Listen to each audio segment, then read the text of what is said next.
following program was provided by an independent producer solely responsible for its content. The opinions expressed do not necessarily represent the views of this station, its staff, board of directors, or underwriters. Every day, citizens around the country are faced with new dilemmas. Dilemmas that affect them profoundly. Whether it's injustice, discrimination, falling through the cracks, scandals and cronyism, balances of power, ethics, religious freedoms, state versus citizens, and unfunded mandates, and the list goes on and on and on. Welcome to Speak Up. It's directed at those who have fallen through the cracks, and it gives them a voice. It's your turn to speak up, to stand up and fight back.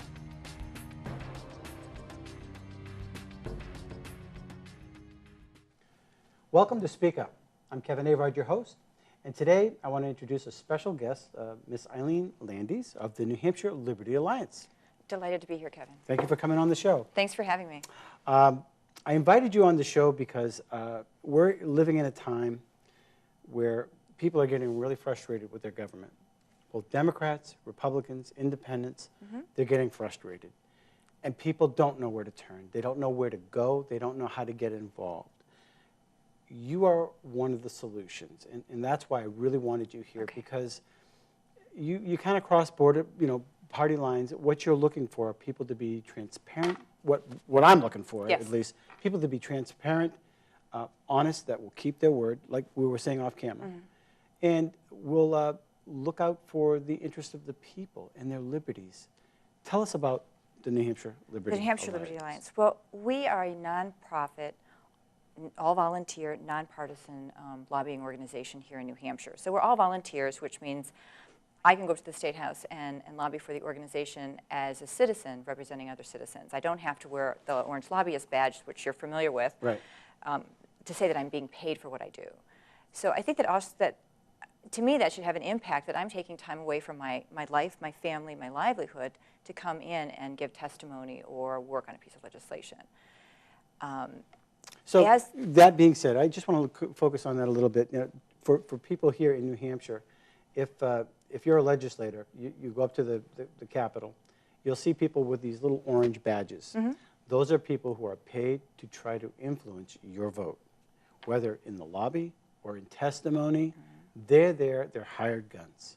Then there are other people there that are taking time, like yourself, to get up there and inform people, wait a minute, that's a hired gun by a drug company, or that's a hired gun by this other organization, and they want to take your rights away. Oh, not only that, people also have to be made present to the fact that oftentimes you'll be in a committee and there will be somebody from a bureaucrat from a department, and I don't know if the committee members are present to that, but that person is getting paid. They're on the clock. They're getting paid to sit there and provide testimony. So again, they have a vested interest in the outcome of the bill, as opposed to our interest, again, is the point of liberty. In other words, your tax dollars lobbying against your particular liberties. Yes. Yes, exactly. So now you're the chairwoman. Yes. And you've been doing this for how long?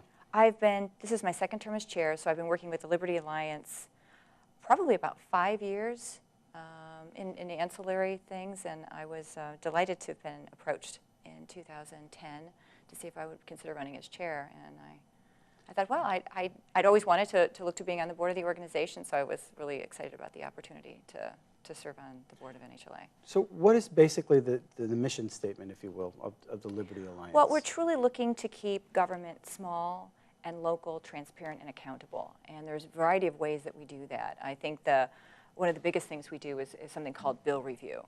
So if you're not familiar, the New Hampshire State House has about 1,000 bills that come through it, the State House and the Senate, every year.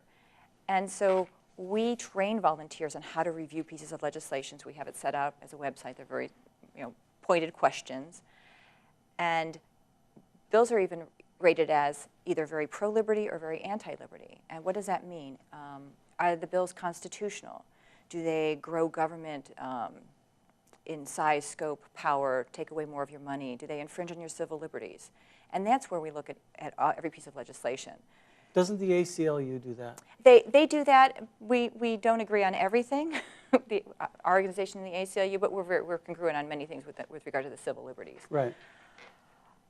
We have it set up, at least I have it, and many of our board members have it set up, that bills that are scored very high anti-liberty or very high pro-liberty, I get a flag in email, and then I double check when that bill's coming into committee, and myself, I'll go in to testify to either kill a bill or get one passed where it's most vulnerable. And if we didn't have these watchdogs, what are some of the examples of things that could happen if you didn't have somebody holding some of these representatives to account? Well, there's been some interesting legislation. It's holding them to account, but they're going to hear the lobbyist's voice. They're not going to hear the citizen's voice of wanting less taxes or wanting more freedom. That's their job, is to be there to lobby for, yes. for somebody's interests. Exactly. And so they're not really hearing from a true liberty standpoint. Again, we're nonpartisan, so we don't look at a bill or an issue from a partisan standpoint. Does it fit in with the Republican platform? Does it fit in with the Democratic platform? We strictly look for it from the point of liberty. And we've developed a great deal of credibility from looking at things from that standpoint. We've been doing our gold standard, which I'll touch, I'm sure you'll ask me about in a few minutes, our gold standard since 2005. And we've been putting out a report card. This will be our 10th annual report card this year.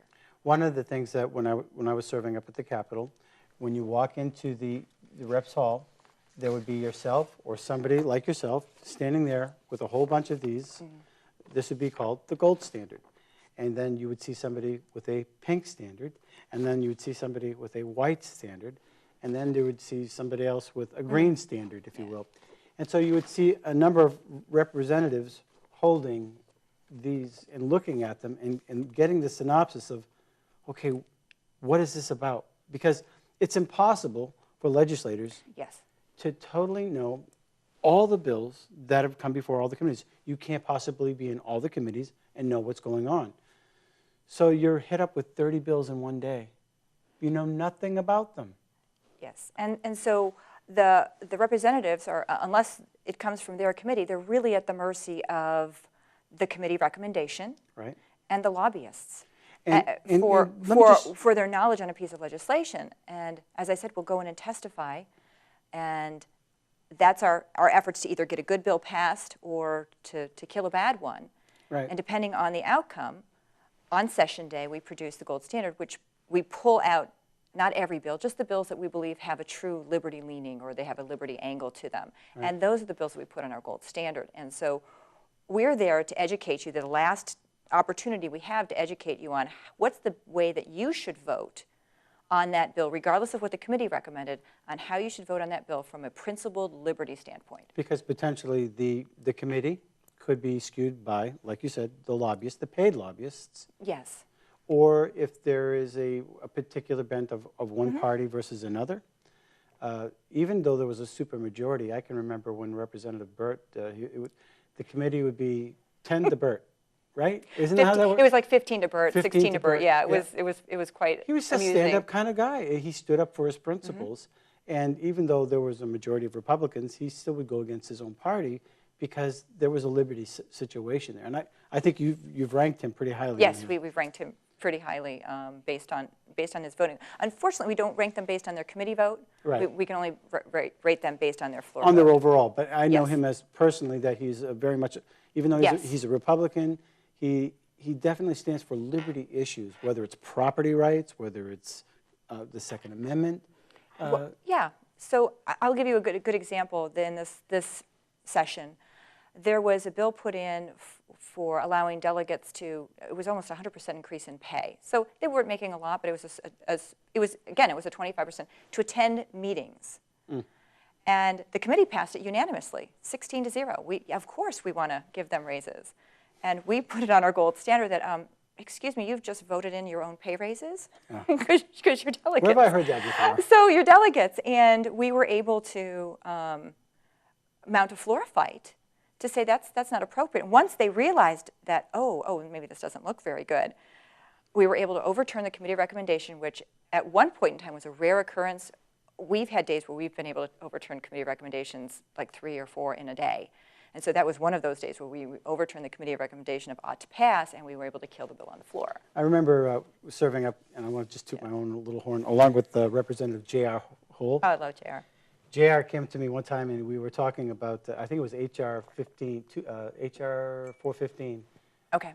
which back in the day was when a person could, a sealed envelope could be given to a judge, and you would have no access to that sealed envelope, and you could lose custody, or it was a really bad issue. I thought, wait a minute, what's in the envelope?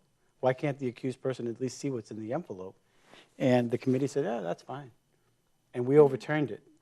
And we actually won that floor fight that day, but that was a huge victory. And I thought that was a liberty issue where, you should have a right to know or face your accuser. Yes, sir. I'm sure that's sitting here in the New Hampshire Constitution. Sometimes I wonder if anybody's ever read that. Sometimes the thought occurs to me as well, and when you look at the legislators, Article 84, they've all made an oath to uphold the New Hampshire Constitution. And for what we see up in Congress, that's sometimes clearly not the case there, yeah. Right. You have an event coming up soon. Yes. And what is that all about? That is our 10th annual Liberty Dinner. We're holding it on Sunday, July 14th in Chichester at Delia Event Center. And so it is our biggest fundraiser year. One of the things that we do, aside from rate the bills, and then based on the representative's voting record, we create a score sheet. That's right here, right. A little score sheet. Yep. And based on this Liberty rating, which we're putting together right now, the 2013, we're going to be unveiling the Legislator of the Year Award. We give out an Activist of the Year Award. We have a guest speaker coming from the Cato Institute, the Honorable Jason Bedrick. He's a former New Hampshire state legislator and a 2008 Legislator of the Year Award from the NHLA. So we're flying him out from Cato to talk about education and school choice. So we're very excited about that. It's our biggest fundraiser year. We have a silent auction, and let me see.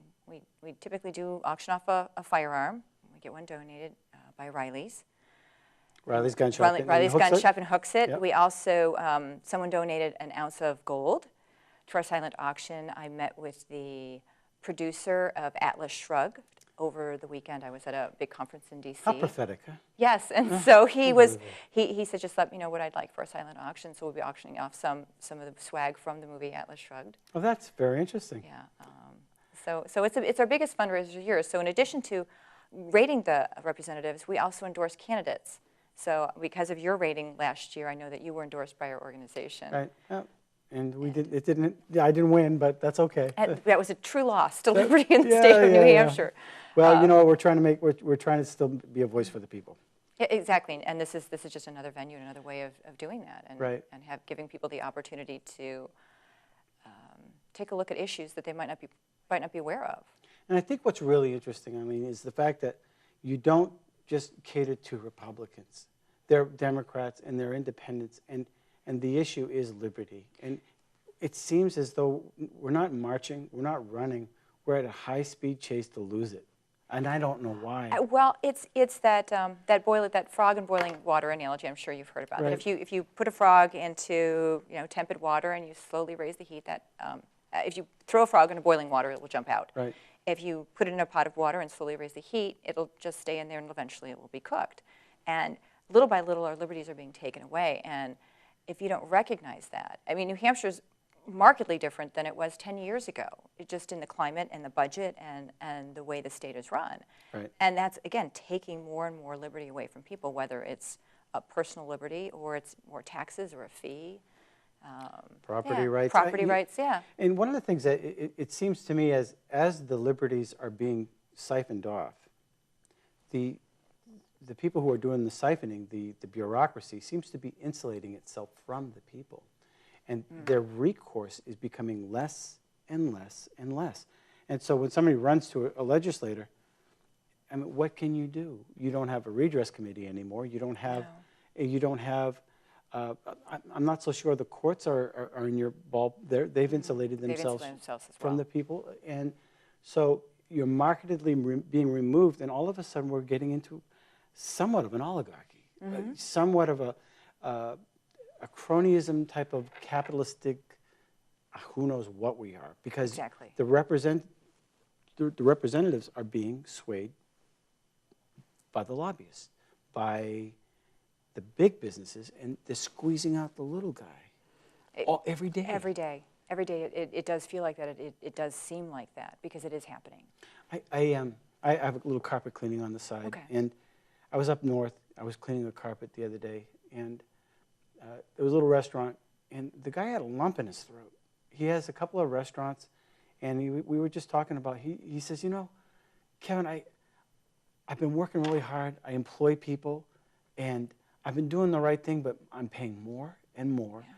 I've got workers' comp, I've got this tax, I got that tax, now I got to worry about Obamacare, and I'm seeing the food pantry line get bigger and bigger and bigger.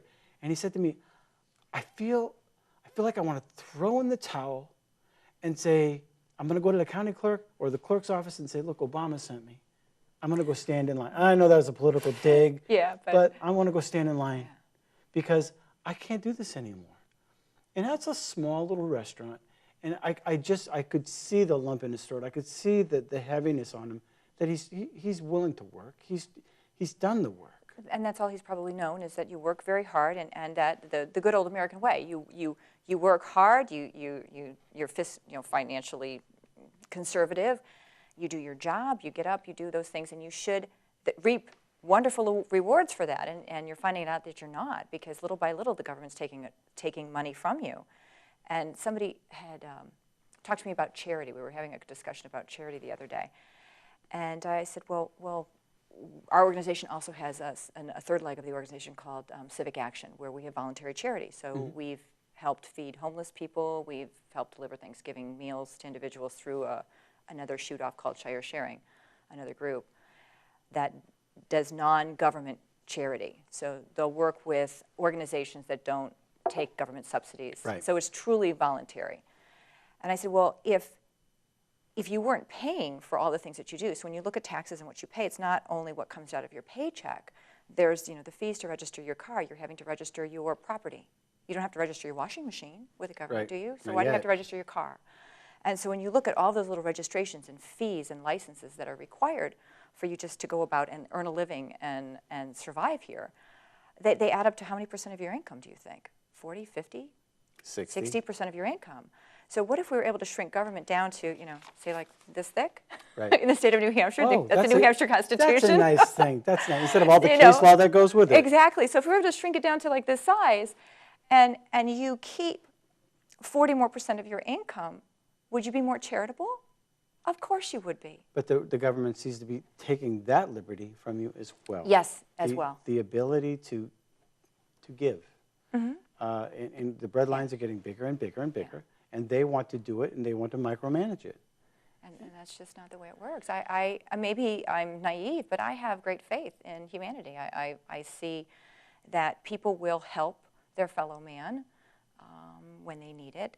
Again, if you're able, if you can't feed yourself because you're burdened by the size of government and what you have in order for you to be able to at least have something left in your hand at the end of the day, then it's very hard to be charitable.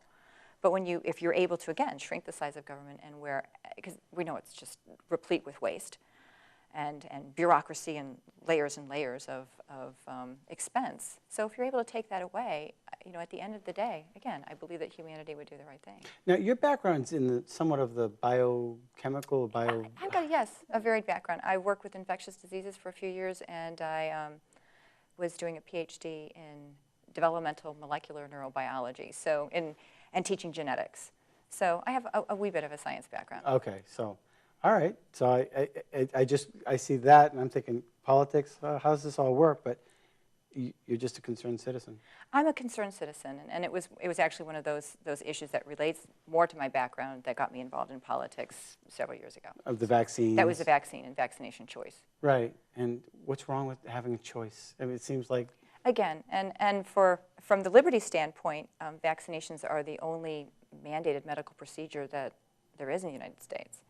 And for the government to mandate something that once you inject something into a child or an adult, it can't ever be removed, to have it mandated. It's mandatory by the government. That just seems very wrong. I mean, the government has to stop somewhere, and where does it stop? And what troubles me is, though, when they, 20 years up the road, they go, oops, well, you can't do anything about it.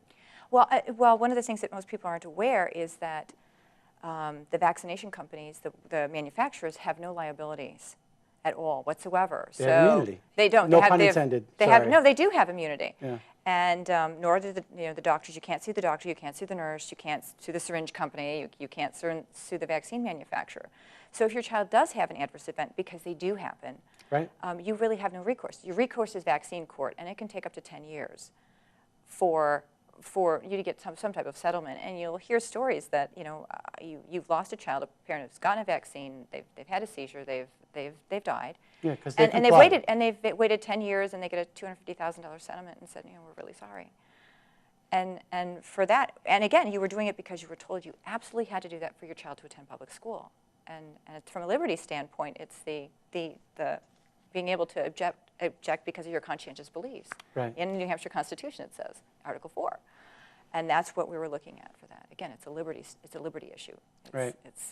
The government has to stop somewhere, and at your skin, at least. Right. Yeah. Well, I agree. So if people want to learn more about the New Hampshire Liberty Alliance and they want to contact you, how do they do that? Well, they can go to our website at www.nhliberty.org. If they want to connect with me directly, I'm chair@nhliberty.org. That's an easy way of finding me. Chair at nhliberty.org. Okay. And are you on Facebook too? Or We have a Facebook page, New Hampshire Liberty Alliance. We do have a variety of things. I know we have a Twitter account. I don't know what the Twitter is on the top of my head. All right. I'm not at that level of social media. That's fine. I'm learning myself. Exactly. So, Exactly. Are there any parting thoughts that you would like to leave with our viewers? Well, you're responsible for your government. Your government is responsible for you. You're responsible for that. You're the one who gives them the right, not them giving you the rights. And we've really lost that understanding of the reason government was formed was, by the people. For the people. And it's become flip-flop as opposed to we're living for the government to use our tax dollars to use us. Right. To promote itself and to grow bigger. And so I want people to really be present at that, and that you can affect change, especially here in New Hampshire. I'm sure you've talked about it at other shows, but in New Hampshire, you have about, 3,600 constituents per state rep. Yeah. Correct. And so state reps are really accessible. I was talking with people from New Jersey, like your state rep even have a conversation with you wouldn't happen. You'd go through a staff member, but you can really call up or email one of your state reps. We have links through our website on how to get to the House and the Senate and looking up bills, and we have multiple wonderful calendar of events. And it's accessible here. And if you have something that you're passionate about and it's a liberty issue, please let me know. I'd be more than happy to vet what you're talking about. We also are doing in the fall a legislative summit. So what that means is that the legislators have to submit new potential bills in the fall, and so we're looking for our membership to give us input on what pieces of legislation you'd like to see, or is there something on the law books that you're looking at that says, oh my gosh, this is horrible, it needs to be repealed. Again, reach out to me at chair@nhliberty.org, and we'll look into that. So and we'll find a legislator who we endorsed, who would be willing to maybe sponsor a bill. Right. Yeah. All right. Wonderful. Well, I want to thank you very much for coming on the show. Okay. Thank you for having me. Okay. And again, get in touch with the New Hampshire Liberty Alliance and obviously Eileen Landies, and very capable, very dedicated. Yeah. We've seen her at the State House many, many times. Yeah. And this really is a passion. And again, it is government of the people, for the people, by the people, in any order. But we want to have resources where we can use. We're feeling the frustration of people not knowing where to go. Here's a tool. Here's a place. Here's somebody that's nonpartisan, that is looking out for your freedom. So thanks for watching Speak Up, and thank you for our sponsors, the Mortgage Specialists and the Center for Redress of Grievances, LLC. And until next week, thanks for watching Speak Up. Every day, citizens around the country are faced with new dilemmas. Dilemmas that affect them profoundly. Whether it's injustice, discrimination, falling through the cracks, scandals and cronyism, balances of power, ethics, religious freedoms, state versus citizens, and unfunded mandates, and the list goes on and on and on. Welcome to Speak Up. It's directed at those who have fallen through the cracks, and it gives them a voice. It's your turn to speak up, to stand up and fight back.